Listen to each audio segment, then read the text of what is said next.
મારા વાલા ગુજરાતીઓ, રેડિયો સિટી જોક સ્ટુડિયોમાં આપનું સ્વાગત છે. કિશોર કાકા, તમારું ગળું બેસી ગયેલું એવું સાંભળ્યું મેં. અરે આ ગરમીમાં છે ને બરફના ભજીયા ખાધા મેં. બરફના ભજીયા? અમારા સોસાયટીની બહાર લારી લઈને ઉભો રહે છે.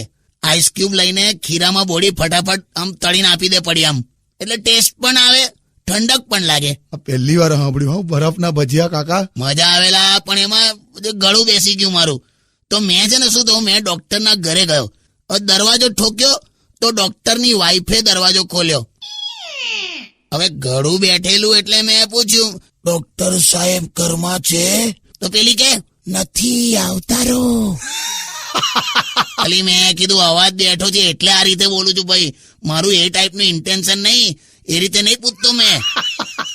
પછી તો આપણને પછી તો ખબર નહીં મારી હારી એને શું થયું, એકદમ એને ચીસ પાડી લા.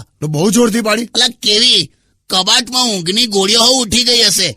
ચીઝ કેમ પાડી? ખબર નહીં લા, હું થયું તો ભાગી ગયો ત્યાંથી, ખોટું ફેરવાઈ જવાય લા.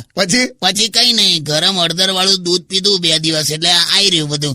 પણ ખરેખર બરફના ભજીયા ખાવા જેવા છે. તારે ના રે ભાઈ, નિમોનિયા થાય આવું ગરમ ઠંડુ બધું તમે કરો છો ને. પણ તમને ક્યારે પેલા નિમોનિયાની તકલીફ પડી છે? સ્કૂલમાં પડી હતી. સ્કૂલમાં? એટલે એનો સ્પેલિંગ પૂછેલો ત્યારે. એવું નહીં બે, હું સ્પેલિંગ છોડો, તમને કશું જ થવાનું નહીં. સોંગ સાંભળો તમે. છીણેલા બરફની દાબેલી પણ બહુ જોરદાર આવે, ખબર? પેલા તમે સોંગ સાંભળો, લાવો.